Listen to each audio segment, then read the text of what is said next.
नमस्कार.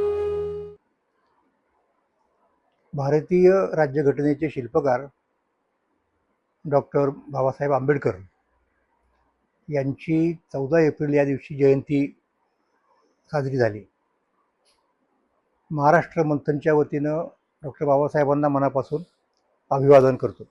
आज आपण बाबासाहेब आणि महाराष्ट्र, बाबासाहेब आणि मराठी भाषा, मराठी माणूस, मराठी संस्कृती यासंबंधी काही चर्चा करायचा विचार आहे आपला. आणि या गोष्टीसंबंधी फारसं बोलत नाहीत लोक. त्यांचा लढा, त्यांची ती राज्यघटना, त्यांना अभिप्रेत असलेलं समतेचं मूल्य, त्यासाठी त्यांनी केलेले प्रयत्न वगैरे वगैरे या गोष्टी सांगितल्या जातात आणि ते योग्यच आहे. त्याबद्दल काही तक्रार वगैरे करायचं कारण नाही. परंतु हे सुद्धा महत्त्वाचे विषय आहेत आणि ते आपल्या नजरेतून सुटायला नकोत, निदान महाराष्ट्र मंथनमध्ये तरी सुटायला नकोत. प्राचार्य मोरेश्वर दोंदे हे एक महत्त्वाचे नाव आहे महाराष्ट्राच्या सार्वजनिक इतिहासामध्ये. आणि त्यांनी बाबासाहेबांची मुलाखत घेतली होती.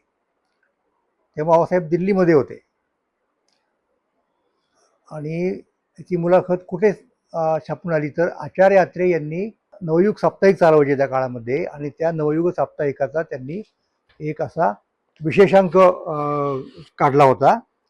त्या विशेषांकाच्या मध्ये दोंदे यांनी घेतलेली बाबासाहेबांची मुलाखत आहे. त्या विशेषांकाचं पुनर्मुद्रण अलीकडच्या काळामध्ये विनिमय पब्लिकेशन यांनी केलेलं आहे मुंबईच्या. असो, तर त्या मुलाखतीमध्ये बाबासाहेबांनी त्यांचं महाराष्ट्राबद्दलचं मत सांगितलेलं आहे आणि मला ते महत्त्वाचं वाटतं. म्हणजे महाराष्ट्र, मराठी संस्कृती वगैरे वगैरे वगैरे. ते असं म्हणतायत, हे यांचं वर्षन आहे दोंद्यांचं, की डॉक्टर साहेबांचा दिल्ली येथील महाराष्ट्र मंडळाने सत्कार केला. डॉक्टर साहेबांनी हिंदुस्थानातील निरनिराळ्या प्रांतातील लोकांची तुलना केली. जसं मी पूर्वी राजाराम शास्त्री भागवतांच्या बाबतीत म्हटलं होतं आणि दाखवून दिलं होतं की तेही अशी तुलना करतात. आता बघा बाबासाहेबांची तुलना काय सांगते आपल्याला. त्यामध्ये त्यांनी महाराष्ट्राला सर्वात उच्च स्थान दिले. म्हणजे बाबासाहेबांना महाराष्ट्राचा अभिमान होता आणि तो रास्त अभिमान होता. कसा ते पहा. महाराष्ट्र धर्म ही जगातील महत्त्वाची विशिष्ट प्रकारची संस्कृती आहे. महाराष्ट्रीयांचे गुणधर्म अतिशय थोर आहेत व इतर प्रांतातील लोक त्यांच्या पासंगाला पुरणार नाहीत. ज्ञानेश्वर, मुक्तेश्वर, शिवाजी महाराज, ज्योतिबा फुले, टिळक, आगरकर, रानडे, गोखले यांचा उल्लेख ते मोठ्या आदराने करतात. यांना ते खरे क्रांतिकारक मानतात. महाराष्ट्रीयांचे धैर्य, नीतिमत्ता, शील याबद्दल ते म्हणाले, मी विलायतेत जवळजवळ 11 वर्ष काढली. माझा अनुभव असा आहे की राष्ट्रीयतेचा बाणा महाराष्ट्रीयात दिसून येतो. तुम्ही म्हणाल हे कसं काय, याचा काय संबंध तिकडे युरोपात किंवा अमेरिकेत 11 वर्ष काढण्याची. तर ते पुढे बघा आता काय म्हणतात. अर्थात पैसेवाल्यांच्या विलायतेमध्ये पुष्कळ हिंदी विद्यार्थी असतात. अर्थात पैसेवाल्यांच्या मुलांशिवाय फारसे कोणी तिकडे जात नाही. ही तरुण माणसे कोणाच्या जाळ्यात सापडू नयेत व कोणत्याही व्यसनात पडता कामा नयेत म्हणून हिंदुस्थान सरकारचा हाय कमिशनर नावाचा अधिकारी त्यांच्यावरती लक्ष ठेवत असतो. तो जणू काय त्यांच्यावर पाळतच ठेवत असतो. या मुलांची माहिती गुप्तपणे काढण्यासाठी तो अधिकारी विद्यार्थ्यांमधूनच काही गुप्तहेर निवडून काढतो. हे हेर पुष्कळ वेळा वाटेल त्या खोट्या नाट्यात चुगल्या त्या अधिकाऱ्याकडे जाऊन सांगत असतात. इतके सांगून डॉक्टर साहेब अभिमानाने म्हणाले की हे घाणेरडे चहाडी चुगल्याचे काम एकाही महाराष्ट्रीयाने करण्याचे कधी कबूल केले नाही. आमच्या देशबांधवांच्यावर आम्ही हेरगिरी करणार नाहीत, असं बाबासाहेबांनी त्या महाराष्ट्रातल्या मुलांबद्दल सांगितलेले आहे, इंग्लंडमधल्या, अमेरिकेतल्या वगैरे. डॉक्टर साहेबांना ही सच्छिलता हाच महाराष्ट्रीयांचा मोठा विशेष वाटतो. म्हणजे चक्रधरांचा दृष्टिकोन कसा ते आपण पाहिलेलं आहे. राजाराम शास्त्री भागवतांचा दृष्टिकोन काय आपण ते पाहिलेलं आहे. महाराष्ट्रीयांकडे पाहायचं. आता हा बाबासाहेबांचा दृष्टिकोन पहा की सच्छिलता म्हणजे वस्तुतः प्रज्ञाशील वगैरे हे तर बौद्ध धर्माने सांगितलेले गुणधर्म महत्त्वाचे आहेतच. पण बाबासाहेब हे जेव्हा सांगतात तेव्हा त्यांचा संदर्भ बौद्ध धर्माकडे नसतो. महाराष्ट्रीयांच्या मध्ये हा जो गुणधर्म आहे तो अंगभूतपणाने आहे असं त्यांना सूचित करायचं असतं. तर दोंद्यांनी हे अत्यंत महत्त्वाचं आपल्याला सांगितलेलं आहे. त्यामुळं आपण त्यांचे आभार मानले पाहिजेत आणि अर्थात मुख्य आभार आपण आचार्य अत्र्यांचे मानले पाहिजेत की त्यांनी बाबासाहेबांच्या या विशेषांकामध्ये अतिशय महत्त्वाचा मजकूर आपल्याला दिलेला आहे. आणि बाबासाहेबांची ज्ञानसाधना हा आचार्य अत्र्यांच्या उत्सुकतेचा आणि जिज्ञासेचा विषय असायचा. तर त्यांनी ना बाबासाहेबांचं ग्रंथालय म्हणजे त्यांनी बाबासाहेबांनी जे घर किंवा जो बंगला बांधला दादरला हिंदू कॉलनीमध्ये, तर त्या संदर्भात सुद्धा ते जाता जाता नेहमी उल्लेख करायचे की पहा तिथं तो, पण त्याच्यात एक फोटो बाबासाहेबांचा बसलेले आहेत त्या ग्रंथालयामध्ये. शेजारी अर्थात भगवान बुद्धांची मूर्ती आहे आणि त्याला कॅप्शन काय दिली माहिती का आत्र्यांनी? ज्ञान मंदिरातील आधुनिक ज्ञानदेव. म्हणजे बाबासाहेबांची ज्ञानसाधना किती महत्वाची आहे याची ओळखच अत्रे या नवयुग नावाच्या आपल्या साप्ताहिकातनं वाचकांना करून देत आहेत. ते सुद्धा मला अत्यंत महत्वाचं वाटतं. आता बाबासाहेबांनी आणखीन एक महत्वाची गोष्ट काय केली असेल तर ती म्हणजे त्यांनी जर्नलिझम ज्याला म्हणतो आपण पत्रकारिता केली. आणि ते मराठीमध्ये इंग्रजीमध्ये अर्थात मराठीमध्ये त्यांनी काही पत्र चालवली. त्यातली पहिली 2 पत्र त्यांनी स्वतः एक हाती म्हणता येईल अशा प्रकारची चालवली होती. ते पहिलं पत्र त्यांचं जे होतं ते त्यांना शाहू महाराजांनी त्यांना मदत केली त्या काळामध्ये. आणि त्या महत्वाच्या पत्राचं नाव मूकनायक. आता मूकनायक हे नाव त्यांनी का म्हणून ठेवलं तिथे या वर्तमानपत्राचं? पाक्षिक होतं ते. तर त्यांच्या लक्षात एक गोष्ट अशी आली की आत्तापर्यंत दलित समाज जो आहे ना, अस्पृश्य समाज, त्याला दाबण्याचं काम सवर्ण लोकांनी केलेलं होतं. त्याला बोलू दिलं जात नव्हतं. त्याच्या तक्रारी, त्याच्या अपेक्षा, त्याच्या आकांक्षा ज्या काय असतील त्या त्याने व्यक्तच करू नयेत अशा प्रकारची एक व्यवस्था निर्माण केलेली होती. आता बाबासाहेबांची असं लक्षात आलं की जोपर्यंत आपण बोलत नाही आहोत, तोपर्यंत आपली भूमिका लोकांच्या पुढे ठेवत नाही, तोपर्यंत आपल्याला जो बदल हवा आहे तो होणार नाही. म्हणून त्यांनी मूकनायकाचा अर्थ काय? मूकनायक म्हणजे आतापर्यंत मूक असलेला जो कुणी आहे तो आता नायक होतोय. म्हणजे आता तो नायक मूक राहून नायक कसा होईल? त्याला बोललं पाहिजे ना. आता हा बोलायला लागलेला आहे, हा व्यक्त व्हायला लागलेला आहे. आणि यासाठी त्यांना अत्यंत योग्य अशा प्रकारचं शीर्षक त्या नाव पाक्षिकासाठीचं कुठनं मिळालं तर ते त्यांना तुकाराम महाराजांच्या अभंगामधून मिळालं. आणि तो अभंग कोणता की जो अभंग डॉक्टर बाबासाहेब आंबेडकर हे प्रत्येक अंकाच्या वरती छापायचे ब्रीदवाक्य म्हणून काही त्यांच्या पत्राचं. तो अभंग असा की काय आता करू धरून या भीड निशंक तोंड वाजवले, नव्हे जगी कुणी मुकयाचा जाण सार्थक लाजून हित नव्हे. हा तुकाराम महाराजांचा अभंग बाबासाहेब आपल्या याच्यामध्ये कोट करायचे.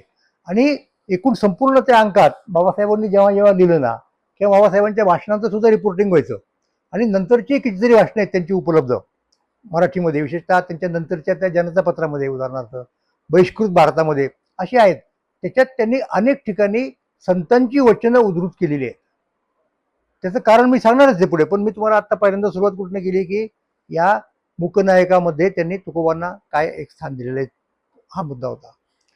त्याच्यानंतर मला तुम्हाला सांगायचं आहे की दुसरा त्यांनी जे काढलं ते बहिष्कृत भारत. मधल्या काळात ते परदेशी गेले, अर्ध राहिलेलं शिक्षण पूर्ण करून आले आणि मग त्यांनी दलितांच्या चळवळीला अगदी वाहून घ्यायचं ठरवलं. आणि पहिली सुरुवात कुठे केली पहिल्यांदा? ती म्हणजे अर्थात महाडच्या जलसत्याग्रहापासून. त्यामुळं बाबासाहेबांचं नाव संपूर्ण भारतात त्या काळामध्ये पसरलं. आता तिथे त्यांनी परत एकदा मुद्दा आहे की चळवळ म्हटल्यानंतर चळवळीसाठी एक ऑर्गन ज्याला म्हणतो आपण, एक हत्यार लागतं. आणि ते हत्यार अर्थात वर्तमानपत्र. तर त्यांनी बहिष्कृत भारत काढलं. आणि ज्याप्रमाणे बाबासाहेबांनी पहिल्या मूकनायकामध्ये तुकाराम महाराजांच्या अभंगाच्या ओळी वापरलेल्या आहेत, 2 ओळी, त्याप्रमाणे आत्ता त्यांनी ज्ञानेश्वर महाराजांच्या, आत्ता म्हणजे बहिष्कृत भारताच्या ब्रीदस्थानी ज्ञानेश्वर महाराजांच्या ज्ञानेश्वरीतील 2 ओव्या वापरलेल्या आहेत. म्हणजे संत साहित्याचं महत्व हे त्यांच्या पक्क ध्यानात आलेलं आहे. आणि त्याच्या पाठीमागची जी मीमांसा आहे ती सुद्धा त्यांनी केली. आणि हे सुद्धा तुम्हाला या अंकात, नवयुगच्या अंकामध्ये, त्या अंकामध्ये प्राध्यापक सत्यबोध हुदलीकर हे सुद्धा त्यावेळेचं एक बडं प्रस्ताव होतं. यांनी बाबासाहेबांची मुलाखत घेतलेली आहे. त्या मुलाखतीत बाबासाहेबांनी स्वतःबद्दल जे काही सांगितलेले आहे ते या ठिकाणी मी तुम्हाला त्यातला काही भाग उद्धृत करणार आहे, म्हणजे लक्षात येईल की त्यांची मराठी भाषेची त्यांची जडणघडण कशी झाली, संत साहित्याकडे ते कसे वळले वगैरे वगैरे वगैरे. आता हे बघा, बाबासाहेब सांगतायत मुदलीकरांना की आमचे कुटुंब गरिबीचे असले तरी त्यांच्यामधले वातावरण पुढारलेल्या सुशिक्षित कुटुंबाला शोभेल असे होते.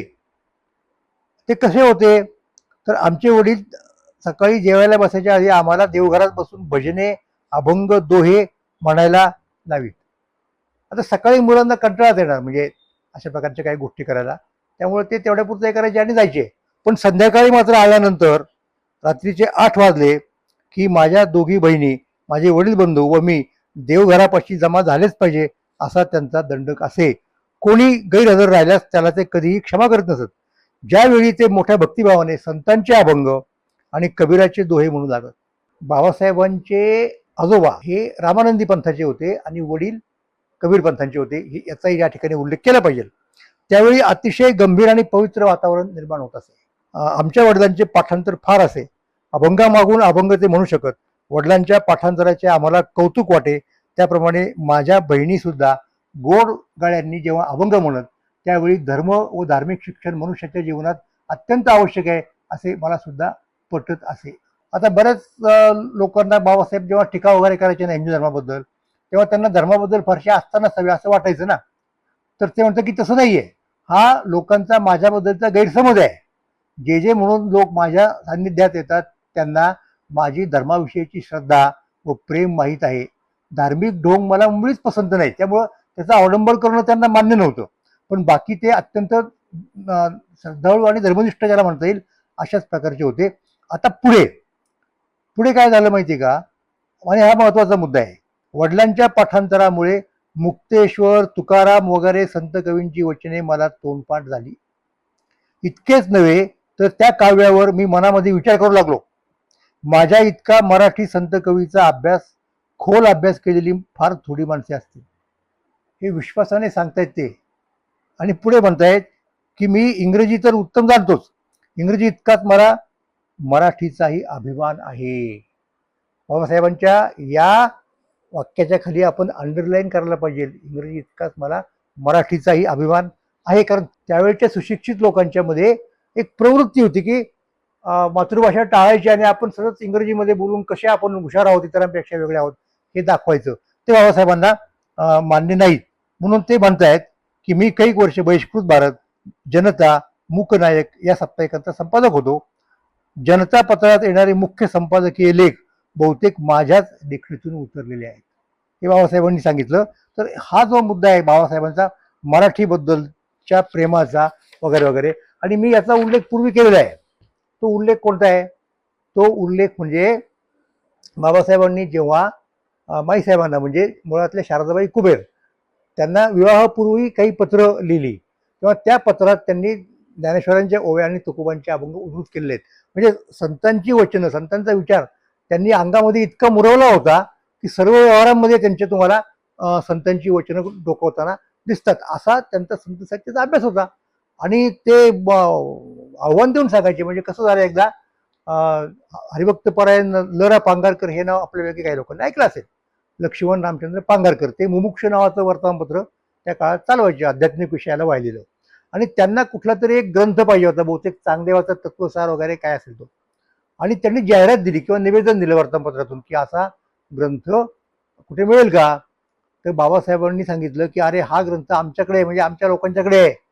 आणि लक्षात घ्या, ही सगळी मंडळी त्या काळामध्ये होती ना, त्याच्यामध्ये अनेक कीर्तनकार, अनेक प्रवचनकार, ज्ञानेश्वरीचे अभ्यासक असे होते. आणि ते सगळे बाबासाहेबांच्या बरोबर आले होते.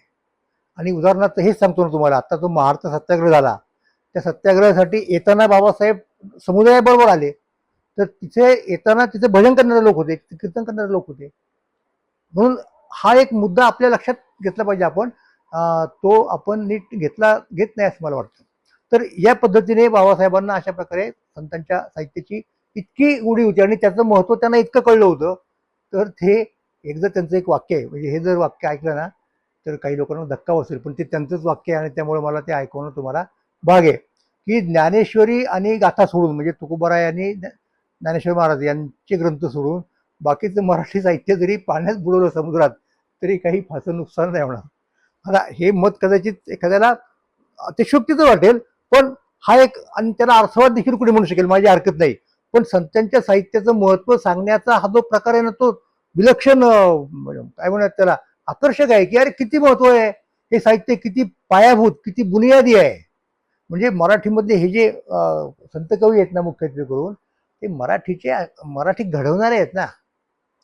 नंतरच्या काळातले जे मोठे साहित्यिक वगैरे होऊन गेले त्यांनी मराठी घडवली वगैरे असं म्हणत नाहीत. त्यांच्यासाठी मराठी आधीच घडवली गेलेली होती. ती कुणी घडवली, तर ती संतांनी घडवली. म्हणून ते असंही म्हणायचे, म्हणजे त्यांनी ज्या वेळेला बौद्ध धर्माचा स्वीकार केला किंवा करावा असं सांगायला सुरुवात केली लोकांना, तेव्हा बौद्ध धर्मात मराठी माणसं जेव्हा बौद्ध होतात तेव्हा त्यांनी काय प्रकारची अभिव्यक्ती केली पाहिजे, कशी प्रार्थना केली पाहिजे, हे सांगताना त्यांनी एक फार महत्वाचा मुद्दा सांगितलाय. ते असं म्हणतायत की जसं नामदेवाचे अभंग आहेत, देह जावो अथवा राहो पांडुरंगी दृढ भाव, तसं आपल्या लोकांनी, म्हणजे आता जे बौद्ध होणार आहेत किंवा झालेले आहेत, त्यांनी बुद्धचरणी दृढ भाव अशा प्रकारची अभंग रचना केली पाहिजे. हा त्यांचा दलित साहित्यिकांना उपदेश आहे. आता याच्याकडे फारसं गंभीरपणे पाहिलं साहित्यिकांनी असं मला वाटत नाही. त्याला एक फार महत्वाचा अपवाद आहे, तो मी तुम्हाला सांगणार आहे आणि हे विवेचन थांबवणार आहे.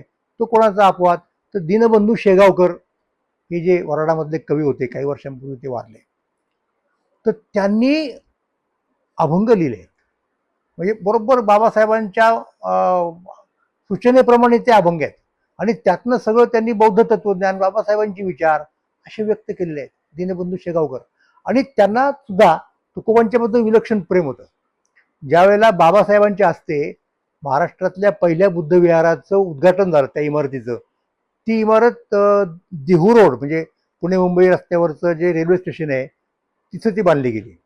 आणि तिथून देहूगाव जवळ आहे 3 मैलावरती. तर तिथे बाबासाहेब उद्घाटन करणार होते, म्हणजे भाषण करणार होते.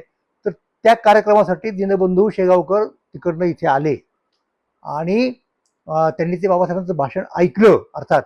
आणि दुसऱ्या दिवशी ते सकाळी देहूगावी आले. कशासाठी आले देहूगावी, तर देहू तुकोबांचं दर्शन घ्यावं आणि तुकोबांचे अभंग, त्यांच्या हस्तलिखित वह्या तिथे आहेत, त्यांचंही दर्शन घ्यावं. म्हणून त्याप्रमाणे ते तिथे आले आणि त्यांनी तसं दर्शन वगैरे घेतलं. तर हा जो मुद्दा आहे ना महाराष्ट्राचा, मराठी संस्कृतीचा, मराठी भाषेचा, हा गंभीरपणे घेण्यासारखा मुद्दा आहे. मी जो एक क्लेम केला होता तुकाराम दर्शन या ग्रंथामध्ये, की तुकाराम, म्हणजे माझे दोन क्लेम होते की वारकरी संप्रदाय हा महाराष्ट्राचा मुख्य, म्हणजे धार्मिक जीवनाचा मुख्य प्रवाह आहे. आणि अनुषंगाने निदान ज्ञानोबरायांपासून पुढची 500 वर्ष मराठी साहित्याचाही तो मुख्य प्रवाह आहे. आणि नंतर तो तशा पद्धतीने लिहिणारे लोक जरी झाले नसले, साधारणपणे आपण म्हणतो की निळोबाराय पिंपळनेरकर हे 1750 पर्यंत होते. त्याच्यानंतर अशा पद्धतीचा संत कवी कुणी नाही होऊन गेला. परंतु अनेक साहित्यिक, आणि त्याच्यात ज्यांचा वारकरी संप्रदाय किंवा संतांची याचा प्रत्यक्ष संबंध नाही, पण त्यांच्यावरती या संतांच्या साहित्याचा विलक्षण प्रभाव पडला. मग त्याच्यामध्ये सगळे सत्यशोधक समाजाचे लोक आहेत, फुलांच्यासारखे सत्यशोधक कीर्तनकार त्यांनी घडवले. नंतर त्याच्यामध्ये प्रार्थना समाजाचे लोक आहेत, रानडे, भांडारकर, शिंदे अशा प्रकारचे लोक आहेत, की त्यांना तुकोबारांच्या सारखे लोक हे आपलं रोल मॉडेल वाटलं. त्यांनी अभंगांच्या वरती कीर्तन केली, अभंगांची नवीन रचना केली. तर हे जे काही आहे हे सगळं मला असं वाटतं की महाराष्ट्राच्या जीवनामधलं एक महत्वाचं अंग आहे. आणि म्हणून मराठी साहित्यामध्ये संतांनी केंद्रस्थानी असणं, संत साहित्य हे वरकरणी संपलेलं असं वाटत असलं तरी प्रत्यक्षात तसं नाही.